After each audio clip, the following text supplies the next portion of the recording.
प्रणाम और मैं तेजस्वी। आज हम बात करेंगे तांडव नृत्य की, जो भगवान शिव ने महाशिवरात्रि की रात्रि में किया था। ये नृत्य जो है वो जब वो बहुत खुश थे तब उन्होंने किया था, और बहुत ज़्यादा पॉजिटिव एनर्जी इस नृत्य के बाद ब्रह्मांड में क्रिएट हुई थी, निर्माण हुई। तो इस एनर्जी से बहुत ज़्यादा पॉजिटिव वाइब्रेशंस क्रिएट हुए थे, इसलिए शिवरात्रि की रात्रि में तांडव का एक अलग ही महत्व है। जो बेसिक पूजा हम शिवरात्रि की रात्रि में करते हैं, जैसे उपवास करना, मंत्र साधना करना या जागरण करना, ये तो ज़रूरी है ही, लेकिन इसके साथ साथ हमें जानना है कि इसे हम और सटीक तरीके से कैसे कर सकते हैं। तो सबसे पहले आपको क्या करना है, आपको जब शिव को अभिषेक करना है, आप चाहे घर के पास किसी मंदिर में जाके कर सकते हैं, या उस दिन ज़्यादा भीड़ है तो अपने घर पे शिवलिंग पे आप अभिषेक कर सकते हैं। अगर आपके घर में शिवलिंग नहीं है तो ये सही समय है शिवलिंग लाने का।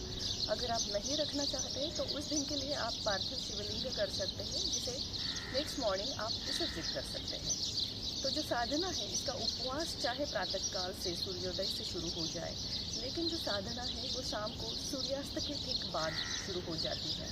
तो जब हम महाशिवरात्रि की साधना करते हैं तो सबसे पहले हमें क्या करना है, शिव जी को अभिषेक करना है। पंचामृत से हम अभिषेक कर सकते हैं, दूध से कर सकते हैं, दही से कर सकते हैं, हनी यानी शहद से कर सकते हैं। ये दिन जो है इस साल ये आ रहा है शुक्रवार।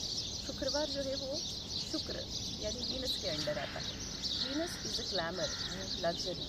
तो आपको अपनी लाइफ में अगर कुछ लग्जरी चाहिए या वेल्थ चाहिए, मटेरियलिस्टिक वेल्थ चाहिए, तो फिर इस दिन आप शिवलिंग के ऊपर शुगर केन जूस यानी जो शक्कर का जूस होता है, शुगर केन जिसे हम कहते हैं, उसका अभिषेक करें तो उसका आपको बहुत ज़्यादा लाभ होगा।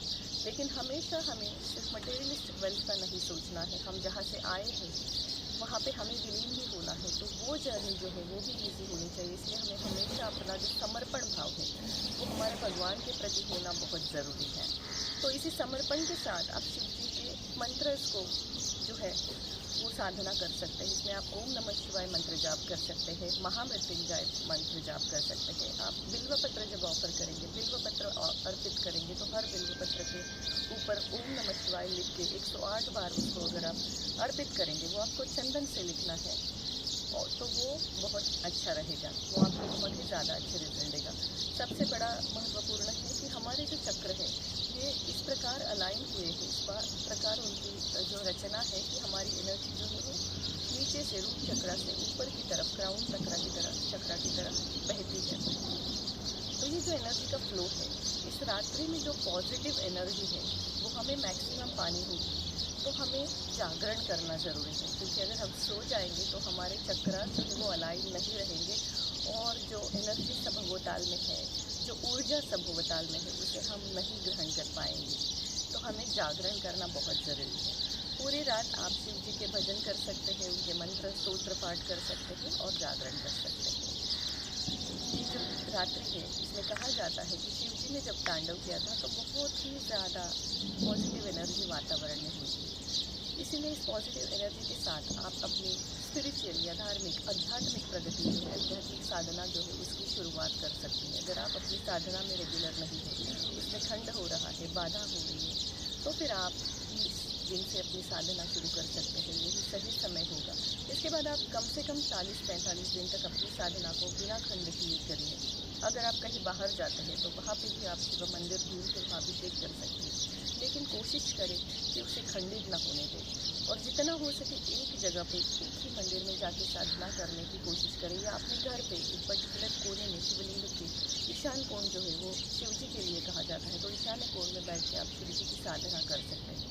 जितना आप अपनी जगह और मंत्र फिक्स रखेंगे उतने ज़्यादा रेजोनेंस जल्दी क्रिएट होंगे, और आपकी साधना का फल आपको ज़रूर मिलेगा। शुभम भवतु।